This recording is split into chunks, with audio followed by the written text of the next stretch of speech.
Good morning, Vande Mataram મિત્રો. હવે આપણે આગળ વધીએ તો સરવાળાના લક્ષ તરીકે નિયત સંકલનમાં મને e⁴ પ્રકારનું જ્યારે વિધેય આપ્યું હોય ત્યારે મને થોડાક સૂત્રોની જરૂર પડે. e⁴ હોય, a⁴ હોય, ઓકે, એવા પ્રકારના સૂત્રોમાં મને આ સૂત્રોની જરૂર પડશે. તો થોડાક યાદ કરી લઈએ. 11th જે આપણે ભણી ગયા છે, લિમિટ h → 0 e⁻ -1/h હોય તો log e બેઝ e લખાય. જો એના બદલે a⁻h હોય તો log a બેઝ e લખાય. બેઝ તમારો દર વખતે e આવશે. આ તમારું 1 થઈ જશે, આ 1 થતું નથી. ઓકે, બીજા એક સૂત્રની જરૂર પડશે. એ છે તમારી સમગુણોત્તર શ્રેણીના n પદોનો સરવાળો. તો a + ar + ar² up to ar⁻n−1 હોય તો મને જવાબમાં મળે a × r⁻n−1/r−1. તમે જાણો જ છો. ઓકે, અહીંયા આપણે હવે કમ્પેર કરીએ. a = -1, b = 1 અને h = 1 ±+1 એટલે 2/n. અહીંયા મને NHની પણ કદાચ જરૂર પડી શકે છે, મને એવું લાગે છે. ઓકે, જો જરૂર પડે અને આપણે જો પહેલેથી ના કર્યું હોય તો લાસ્ટમાં કરી લેવાનું. fx = e⁻x. તો f of a + ih. a એટલે કેટલો છે તો કે -1 + ih. તો જે x હતો એ eની ઘાતમાં છે, તો અહીંયા શું થઈ જશે તો કે eની ઘાતમાં જશે. તો આને હું જો સાદું રૂપ આપું તો આને લખાય e⁻1 * e⁻ih. તો e⁻ih/e લખાય. આ તમારું અચળ પદ થઈ ગયું. ઓકે, તો હવે સૂત્ર મૂકીએ સરવાળાના લક્ષ તરીકે લિમિટેશન. તો પહેલાં તો લિમિટ h → 0, પછી અહીંયા હવે મૂકું છું h, કારણ કે બધું તમારું hમાં કન્વર્ટ થશે, જોજો. ઓકે, તો h summation i = 1 to n અને આ તમારું f ઓફ a + ih એટલે અહીંયા મુકાશે e⁻ih/e જે છે એ અચળ પદ છે, બહાર કાઢી લો. ઓકે, e⁻ની પાવરમાં તમારો i છે. આ h 1/e હજી કોમન કાઢવું હોય તો પણ કાઢી શકાય, કારણ કે એમાં કોઈ લિમિટ લાગતી નથી. આઈને બદલે મૂકો 1, 2 અપ ટુ n. હા ટીચર, n જ અહીંયા આવી ગયું, અહીંયા કિંમત મૂકી દેવાની ને? ના, આ તમારી સમગુણોત્તર શ્રેણી બની. જો મેં તમને જે શરૂઆતમાં સૂત્ર બતાવ્યું એ સૂત્રનો ઉપયોગ કરશું. કેવી રીતે સમગુણોત્તર શ્રેણી બની? તો કે હું થર્ડ પદ લખું તો e⁻3h. આ બધા પદોનો તમે ગુણોત્તર શોધશો ને તો e⁻h આવશે. જુઓ, બીજું પદ ભાગ્યા પહેલું પદ, તો શું થાય તો કે e⁻2h - h e⁻h. આ તમારો r થઈ ગયો અને પહેલું પદ પણ તમારું આ જ છે, e⁻h. તો આ થઈ ગઈ મારી સમગુણોત્તર શ્રેણી. 1/e common, limit h → 0. આ hને પણ એઝ ઇટ ઇઝ રહેવા દો. સૂત્ર શું આવશે તો કે a × r⁻n. તો એ છે તમારો e⁻h. r⁻n, r પણ તમારો e⁻n છે, એની n ઘાત તમે આમ પણ લખી શકો. પહેલો સમ છે તો આમ લખીએ. આ એક જ માત્ર સમ કરવાના છીએ આપણે, છઠ્ઠો સમ કરવાના નથી, કારણ કે એ શું છે તો કે બે સમનો સરવાળો આપ્યો છે વચ્ચે. આપણે જે પહેલો કર્યો તે અને આ પાંચમો જે કરીએ છીએ તે, અહીંયા eની પાવરમાં xને બદલે ખાલી 2 આપ્યું છે. ઓકે, બાય r-n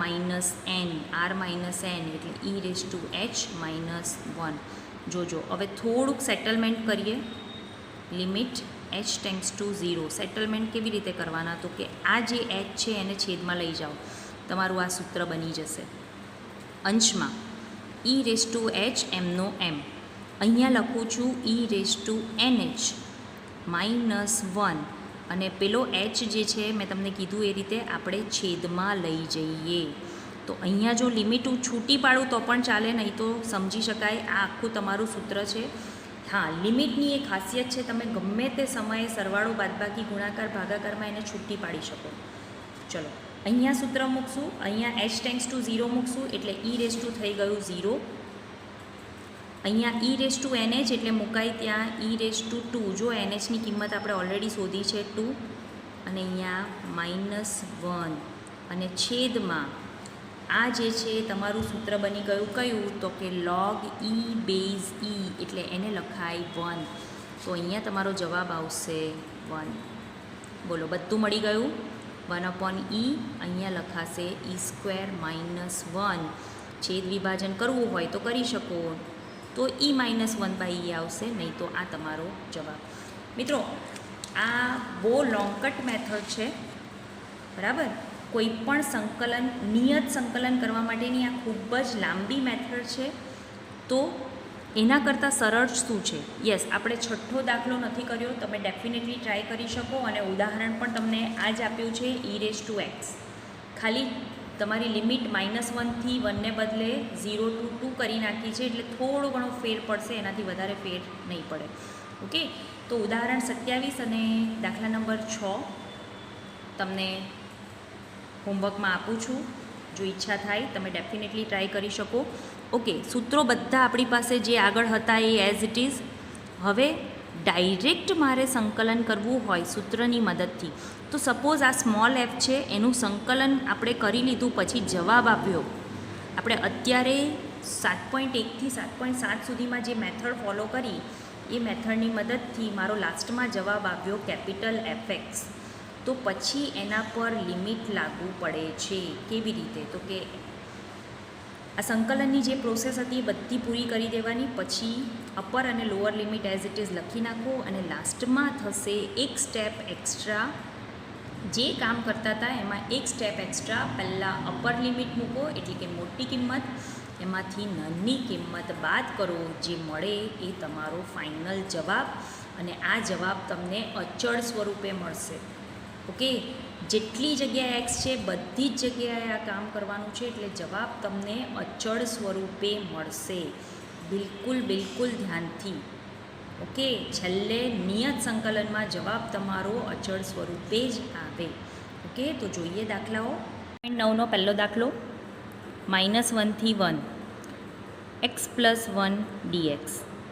ઓકે, ચલો પહેલાં તો આનું સંકલન શું થશે? તો કે સંકલન એક્સનું થશે x²/2 અને 1નું થશે x. સિમ્પલ, -1 અને 1.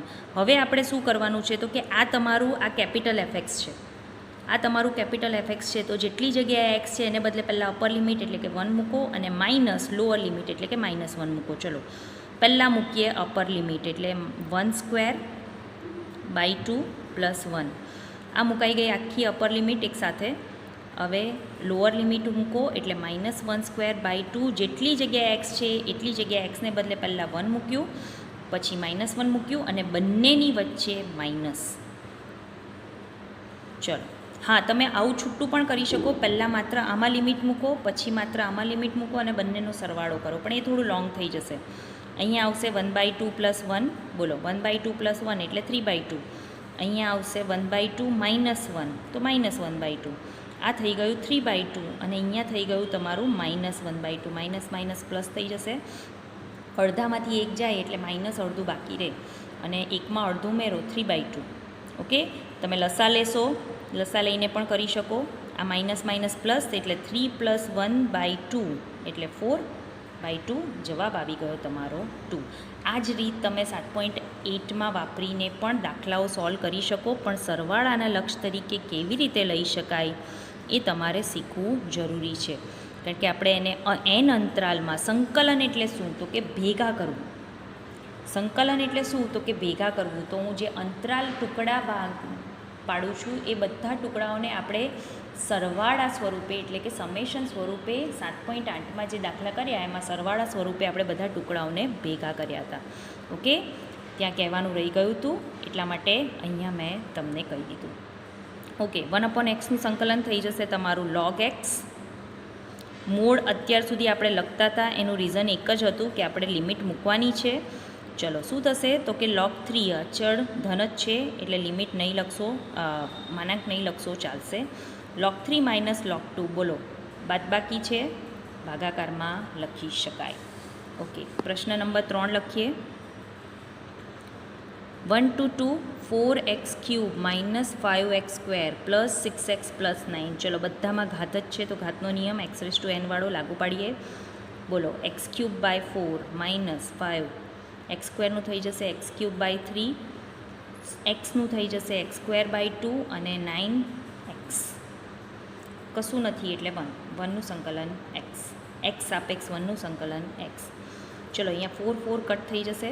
પહેલાં અપર લિમિટ મૂકો 2⁴ માઇનસ 5/3 2³ પ્લસ અહીંયા પણ તમારું આ કટ થઈ જાય છે, અહીંયા 3 વધે છે 3 × 2² પ્લસ 9 × 2 માઇનસ, ચલો એને અલગ કાઉન્સમાં લખું છું જેથી કરીને આ માઇનસમાં આપણે ગૂંચવાઈએ નહીં. પહેલું 1નો 4 ઘાત એટલે 1 માઇનસ 5 પાછો 1³ પ્લસ 3 1² પ્લસ 9. 1 જ છે તો બહુ વાંધો નથી, તમે ડાયરેક્ટ લખશો તો ચાલશે, પણ જ્યારે 1 ના હોય -1 હોય તો થોડું ધ્યાનથી લખવાનું. ઓકે, 2ની 4 ઘાત 16 માઇનસ 5/3 2ની 8 ઘાત એટલે 3 ઘાત એટલે 8 3 ચોક 12 9 દુ 18 -1 માઇનસ માઇનસ પ્લસ 5 પ્લસ 3. તમે એવું પણ કરી શકો કે અંદર પહેલાં સરવાળો કરી દો અને પછી બહાર કાઢો. ઓકે, 16 માઇનસ 5/3 8 × 5 = 40 લખાશે અહીંયા. 12 ને ઓકે 18 + 12 એટલે 30. અહીંયા -9 + 5 -9 10 13 -13 + 5. ઓકે, આ બંનેની બાદબાકી કરી નાખવું. હવેનું સાદુરૂપ તમારે જે રીતે આપવું હોય તમે ડેફિનેટલી આપી શકો. 16 - 13 એટલે 3 વધશે, 3 + 30 33 33 + 5 38 38 × 3 લસા લઈ લઉં છું 3 ને 40/3. ઓકે, તો 24 અને 9 10 11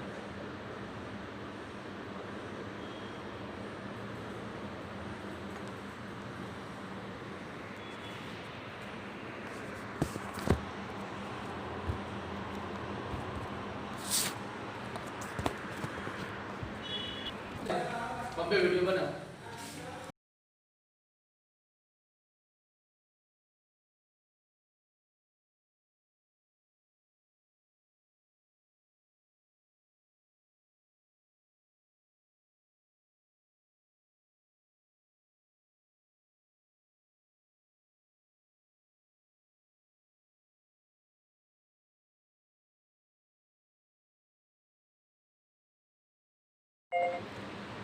તો આ થઈ જશે 24 114 -40 ભાગ્યા 3 એટલે થઈ જશે 64/3. આ તમારો જવાબ. ઓકે, નેક્સ્ટ સમ પર આગળ વધીએ. દાખલા નંબર 4, sin 2x આપ્યું છે. 0 to π/4 sin 2x. ઓકે, પહેલાં તો sin 2xનું સંકલન થાય -cos 2x/2. જોજો હા, આ ખાલી પ્રેક્ટિસ માટેના સમ છે કે લિમિટ કેવી રીતે મૂકી શકાય. 1/2 કોમન છે, કોમન કાઢી લઉં. માઇનસ ચિહ્ન પણ તમે કોમન કાઢી શકો. cos π/2. ઓકે, આપણે લિમિટ મૂકવાની છે 0 અને π/4. તો પહેલી લિમિટ મૂકું છું cos, અપર લિમિટ cos π/4 અને પછી લોઅર લિમિટ. એક જ પદ છે એટલે પહેલાં સરવાળો અને પછી વચ્ચે બાદબાકી. ઓકે, આ 2 કટ થઈ જશે. cos π/2 એ થઈ જશે તમારું 0 અને માઇનસ, જોજો હા આખો ખૂણો છે, અને cos 0 એ થઈ જશે 1. માઇનસ ચિહ્ન બહાર ગુણી દો એટલે જવાબ આવી જશે તમારો 1/2. સિમ્પલ. ચલો નેક્સ્ટ સમ છે. એવી જ રીતે sin 2x હતું, અહીંયા તમને cos 2x આપ્યું છે.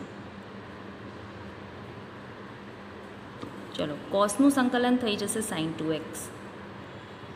0 to π/2 એક્સના સહગુણક વડે ભાગવાનું.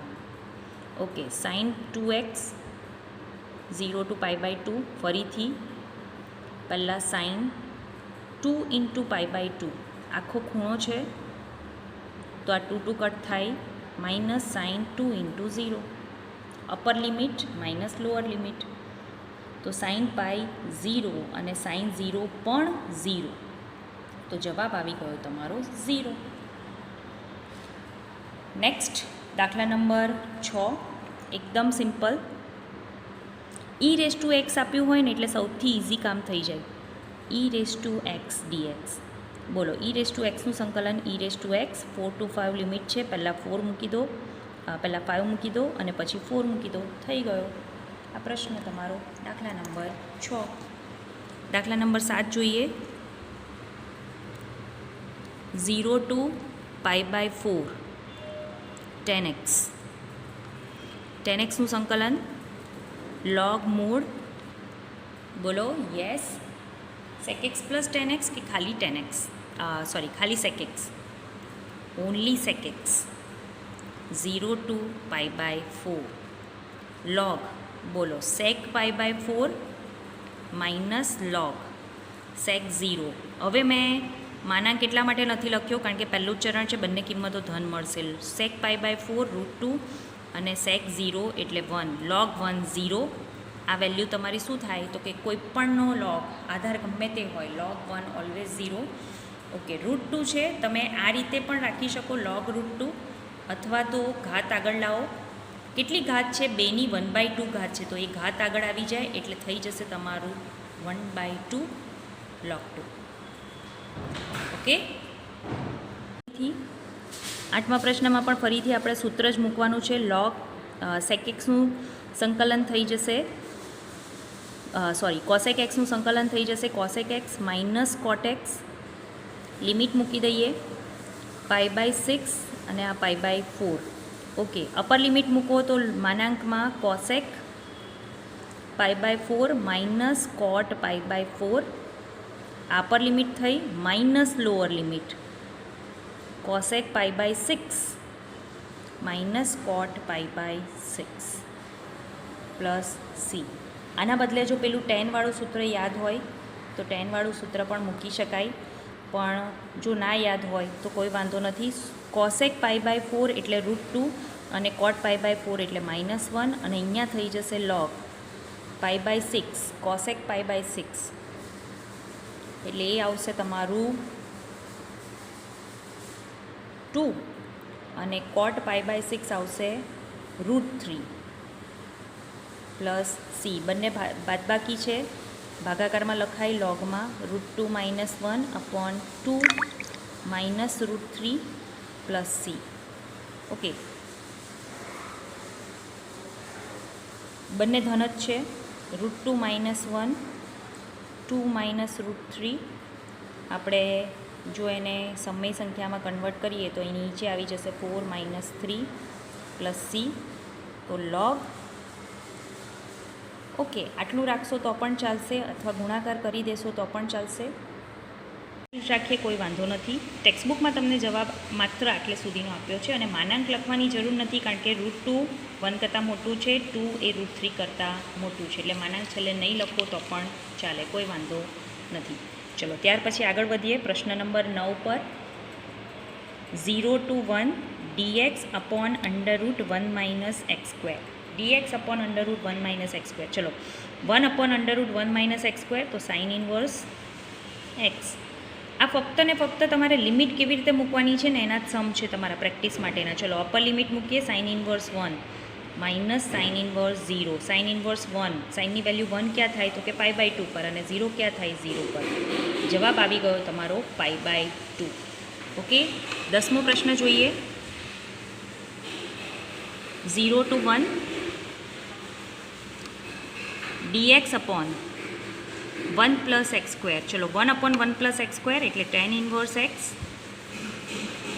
અહીંયા મૂકો 0, આ થઈ ગયું 1. tan inverse 1 minus tan inverse 0. tan inverse 1 એટલે π/4 અને 0 ક્યાં હોય તો કે 0 પર. તો આ થઈ ગયું તમારું π/4. 11મો પ્રશ્ન જોઈએ. dx upon x² - 1, લિમિટ આપી છે તમને 2 to 3, 3 to 2. 1 upon x² - a², yes, શું આવશે 1 upon 2a. એની કિંમત 1 છે, log mode x - 1 upon x plus 1. Limit મૂકી દઈએ આપણે 2 to 3. તો આ થઈ જશે 1/2. લિમિટ મૂકો log, બોલો 3 - 1.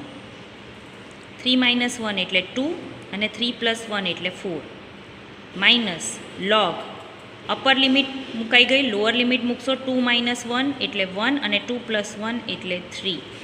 તો આ થઈ ગયું તમારું 1/2 log 1/2 - 1/3 એટલે આવી રીતે લખાય. કેમ છે તો કે બાદબાકી છે એટલે ભાગાકાર લખી શકાય. તો 1/2 log છેદનો છેદ અંશમાં જશે, જવાબ આવી જશે તમારો ફાઇનલ 3/2. જ્યાં સુધી તમને ફાવે ત્યાં સુધી સાદુરૂપ તમે આપી શકો. હા, ભૂલી જશો તો કદાચ અડધો માર્ક કટ થઈ શકે. ઓકે, એટલે જ્યાં સુધી સાદુરૂપ આપી શકાતું હોય ત્યાં સુધી આપવાનું. તો આટલી પ્રેક્ટિસ કરો. બાકીના દાખલાઓ સાથે નેક્સ્ટ ટાઈમ મળીશ. ત્યાં સુધી બાય. વંદે માતરમ.